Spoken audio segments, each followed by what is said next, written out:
Okay, guys, I'm getting it together. All right, here we go. I'm sorry, y'all. I had to turn off the stream and then start live again because I definitely wanted to go ahead and have this broadcast to YouTube. I am, and pardon Cody, he is along for the ride. Cody, Cody, Cody. So hey, welcome in. Happy Wednesday, everybody. I hope everybody's having a great day. I had to restart my stream because last week I restarted and it did not multicast to YouTube. So I wanted to definitely remember to do that today so that this is available for people who aren't able to join us live. You can go back and watch it at any time.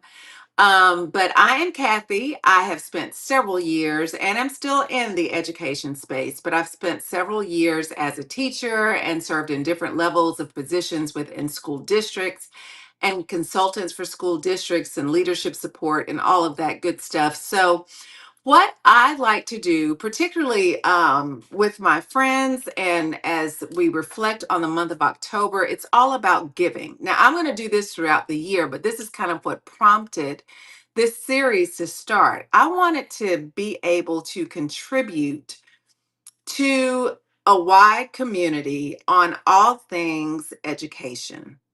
That may change a little bit down the line, but right now, with all of my friends with children who are school age or grandchildren with school age, we're always talking about different strategies and different ways to support our kiddos. So that's the purpose of tonight's show, anyway. The purpose of the entire series is to find ways of parents to gear support towards those parents, but also align parents with strategies to better support our children. Okay.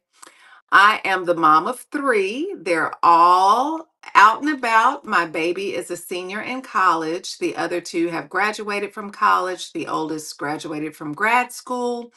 So, I don't have children at home anymore. I'm definitely an empty nester, but I still work in the education space. And when I think about this time of the year and I think about the conversations that I'm having with my friends and the calls that I'm getting, it's all about, oh my goodness, my kids have been back in school for a month or two. Parent teacher conferences are coming up, report card pickup is coming up. What do I need to do? We have an issue with X, Y, and Z. How can I best handle it? So, tonight, what I'm going to do is I'm going to recap what I talked about last week, which was how we as parents can best support our children when preparing for meeting with the teacher or meeting with a counselor or administrator about the progress of our child's first term.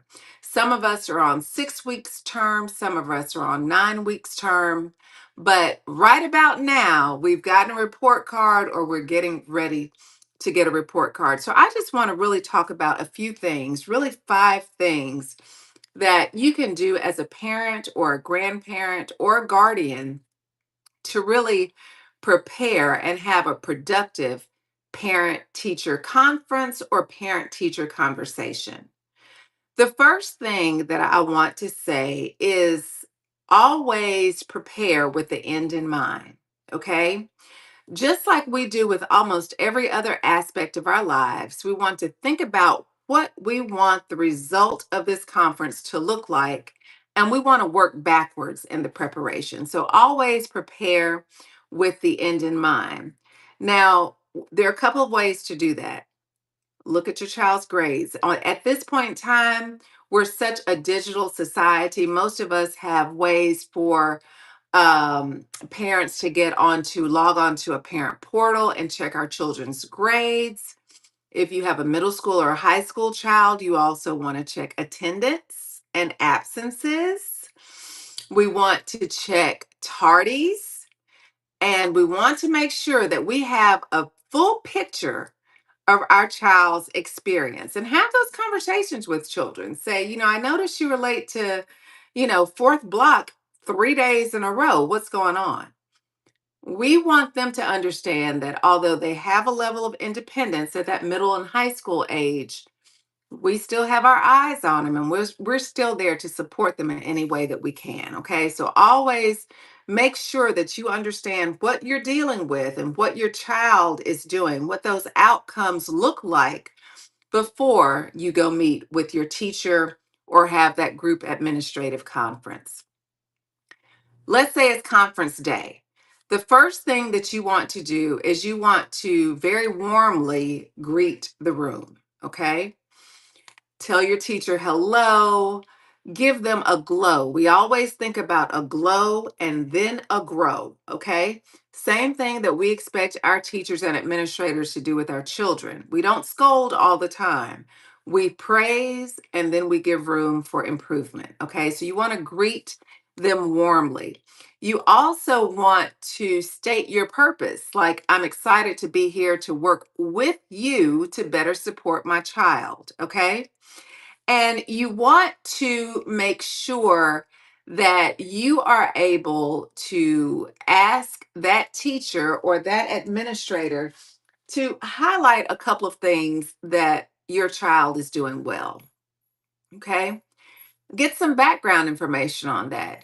Susie is doing amazing in math class. What do you find that she's most interested in, or what part of the class tends to intrigue her the most? Maybe it's where she's sitting in the classroom. Maybe she does better when she's sitting in the front of her room. Maybe she does better when she's not sitting by her best friend. There could be all kinds of factors, but you want to really ask those questions to develop a clear understanding of how and why your child is performing well in certain classes. It could be that your child is so interested in volcanoes, and for 2 weeks we've studied volcanoes. You want to understand what triggers that child to really embrace the topic of learning and what changes in the event of teaching and learning when your child is doing well. Okay. Then we want to ask the questions. If we've looked at grades, we understand where those gaps are. We want to ask the teacher or the administrator's perspective of, what do you feel is going on with little Susie's struggle in English and reading? I noticed that her grades were not great during this period of time. Tell me a little bit about that. It may be that you all focused on uh, nonfiction or informational text. And so Susie doesn't really do well with following along or reading things that aren't of interest to her. You need to know that and ask the teacher for some strategies, some things that you all can do at home to better support Susie's learning for reading informational text or whatever that topic may be. Okay. And y'all, welcome in. I'm sorry if I haven't welcomed everybody, but welcome in. Thank you so much for joining. If you have any questions or comment, please put them in the chat. I can't monitor YouTube, but I can see whatnot. But if you put them in YouTube, if you're in YouTube and you have some questions or things that you want me to talk about, send me a direct message and I will respond and add it to next week's conversation. And I'll also text you back directly. Okay. So we want to make sure that we identify 1 to 2 areas that are challenging, and we want to develop a plan for us to make that area better. How can we better support Susie in her struggling with informational text? Or, you may be doing some type of conceptual activity with math this week. So you want the teacher to provide you with resources so that they know that this is a collaborative effort. And always remember, as a parent, you are your child's first teacher. You are your child's first teacher, okay? And teachers appreciate that. They really do. Now, as a parent, if you're not an educator, you may not understand this new math. I wasn't taught the new math, but I had to teach the new math. So I had to understand things a little differently. But that's okay, because instead of learning algorithms, or 2 times 2 is 4, we have to understand that 2 sets of 2 equals 4 items, or 3 sets of 3 equals 9 units. And we have to understand what that looks like, okay? If you have questions and want to learn more about that, text me, send me a DM. I am happy. I am a math girl, so I am happy to walk you through that process. But the other thing is most of the times the curriculum that we're using in classes have support videos for your kiddos to watch when they're not in the classroom so that they can get additional support. We also have print materials available for them to use when they're not in the classroom for additional support. Find out how to have access to those materials and watch the videos with your children. It's a way of teaching you and them what they're supposed to be learning. So if there's something they don't understand about the video, maybe that's something that you gain from the video that you can explain to them in different words. If neither one of you understand it, that's a great time to communicate with the teacher and say, listen, we are looking at this video. We see where it's talking about and showing us how 3 sets of 3 equals 9 units. It's just not clicking for me. Give me some additional resources, or let's schedule a time to talk through that so I can better support my child when they're not understanding these concepts as well. Okay. A lot of times at schools, there's a tutorial period available. It may be that your teacher says, okay, well, Susie can go to, instead of computer lab, she can go to or come to my room for extra support, and we can walk through that together. I can use some manipulatives, and maybe she's more of a hands on learner, and we can go through that process together. Teachers, as a teacher, when I was a teacher, I always had high expectations for my students. I didn't want my students to experience a classroom that I wouldn't have want my own children to experience. So I had high expectations. But if I knew that their parent was my partner in this and their expectations were high, I knew I could push a little more because I knew that I could have the parent support as much as they could outside of the classroom. So that also makes a difference, okay? So we've gone through praising the student for what the student is doing well. We've also identified ways that we've set some examples for opportunities of growth for that student, okay? Next, we want to talk about goals for that student, okay? We're looking at the next 4, 6, 9 week period. We're going to break it up and we're going to get to our end of the year goals. But we want to make sure that we set actionable goals so that the teacher and the parent are on the same accord and the expectation is clear from both sides, okay? So, SMART goals. SMART goals, SMART is an acronym. The S stands for specific. So we want to make sure we set a specific goal. It may be that Susie does all of her homework every single day for the next period. It doesn't, or for the next term, grading term. Homework doesn't have to be right. She just has to make the best effort. Okay.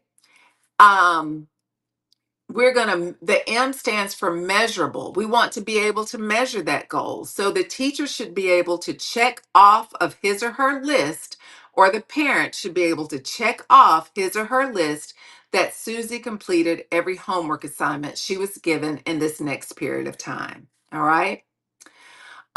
We want them to be achievable. Okay. So if Susie is struggling and has a C right now in math, we may not want to make it a goal that she has an A, not that there's anything wrong with that she has an A for this next term, but we want her grade to improve to a B.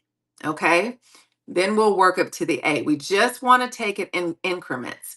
If we see and we identify that Susie Where Susie is struggling and we can see how to get to the A, of course we want to move there.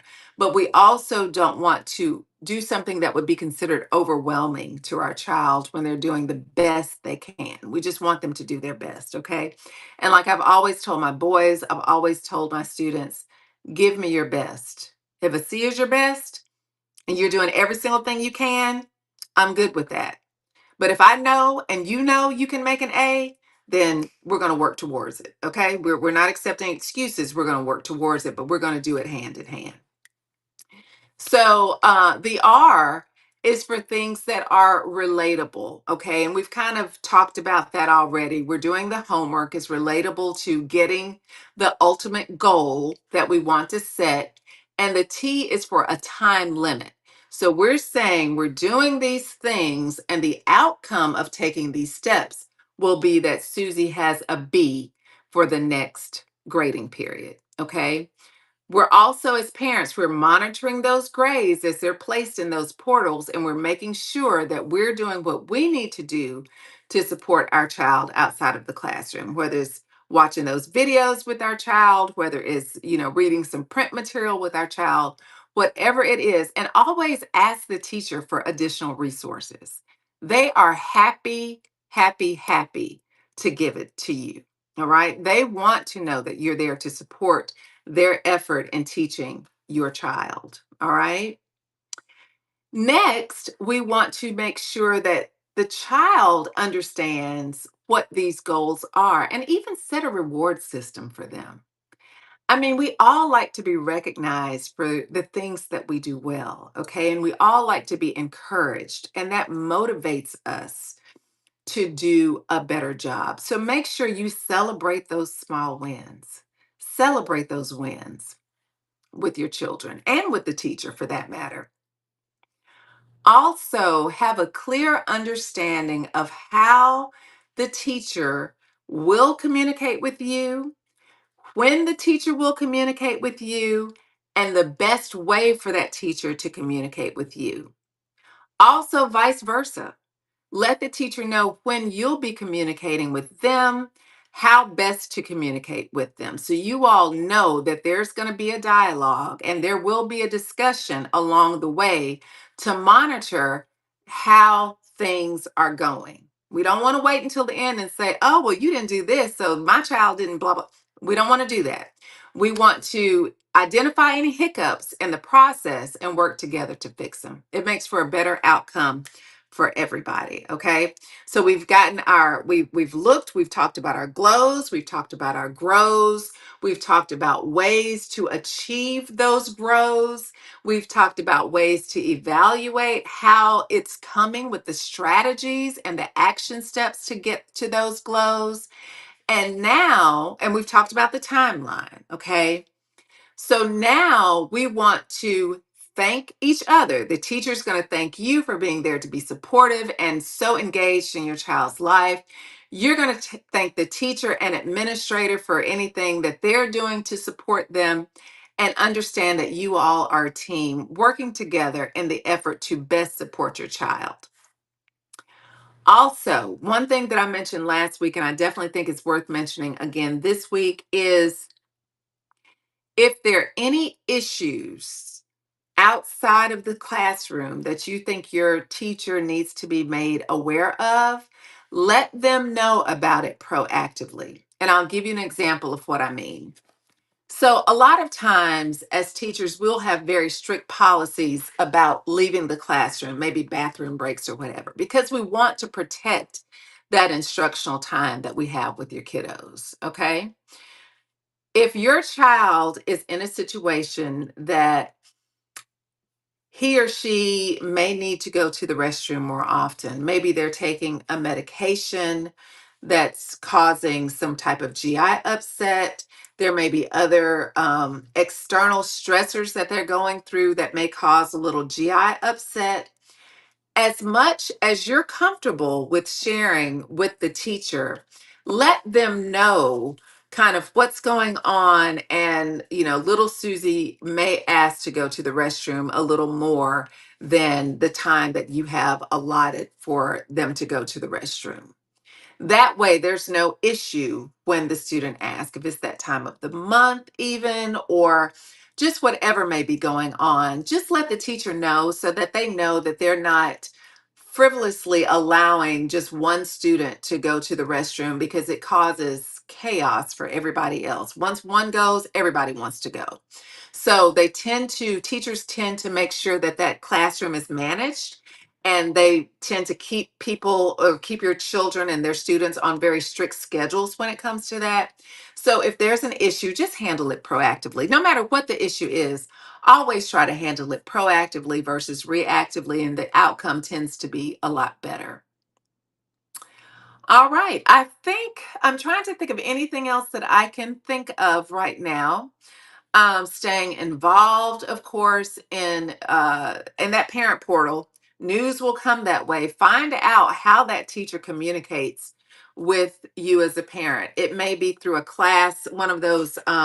Oh, what's the name of that app? Not Receive, but it's an app that broadcasts messages similar to a group me or something of that nature. But just find out what that communication strategy looks like so you always know when that teacher is trying to reach out to you or get class messages out. Okay. So, those are my tips for having a very thoughtful, a very well prepared conversation for a parent teacher conference or a report card pickup or what have you. Anytime that you're interacting with the teacher to best decide how you want to approach the next few weeks to better support your child. Okay. Now, if there are any questions, if you're on Whatnot, drop it in the chat. If there are any topics that you would like for me to address in later conversations, drop those in the chat as well. You all know my travel schedule is a little busy, so sometimes I have to change my times at the last minute. So set an alert. Let me see if I have something that I can pin and you can actually be alerted when I come on. Let's see here. Hold on one quick second. Let me see if there's something in here that we can pin. I don't know that I have anything set up in this show to pin, but if I don't, I will do that um, in other shows.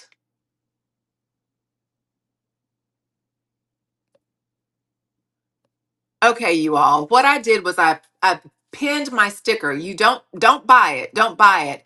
Just bookmark that sticker, and whenever I come on live and talk about these parent conversations, I am going to try to remember to pin this sticker so that you will be notified when I come on live just to talk about these. When I'm doing regular shows or having other things on there, I won't pin that. But if it's the parent conversation, I will pin that for you. I've got to remember to do that. So it may take a while for me to get it down and remember, but I will try to do that. And I also try to multicast these on YouTube. So you can go to Catches by Kathy on YouTube as well and see the replay or send the replay to your friends. Invite your friends to any of our conversations as well. I love doing these. I love giving back. To the world of education in that way. So if there's anything at all that you want me to talk about, I'm happy to. If there are questions or different types of support that you need, if I don't have the expertise to do it, I have no problem finding one of my colleagues who does have the expertise and having them co host with me. I want to be able to support you and your kiddos as best as I can. This is my passion. And, just spread the word. The more, the merrier. So, any questions, drop them in the chat. Like I said on YouTube, I can't see the chat on YouTube right now. So, if you have any suggestions, comments, feedbacks, anything you want to send me on YouTube, just send me a DM. I will respond. Any topics that you feel that you would be interested in, let me know those as well. These are for you. So, anything that I can do to support you and your students is what I want to do. All right. If there's nothing further, this is last call for questions, y'all. Y'all being quiet in the chat. Come on, come on. Any questions, anything y'all want to talk about, or anything that you want addressed? I'll give it just another minute and then why don't we find somebody to raid. If there's someone to raid, I don't know if there is. We may just end this stream because I don't know what it'll do to the YouTube multicast. All right, you guys. Well, if there's nothing further, I will plan on seeing you all next week. Just DM me if anything comes up and there's a topic or a question that you want me to address. I'm happy to do it. Thank you guys so much for joining. Love each of you. Only wish the best for you and your kiddos in your school life, academic life, family life, and overall. So, thank you all for being here. Thank you for being so supportive to your kiddos and your teachers and administrators. And I appreciate you all. All right. We'll see you next week. Love you guys. Bye now.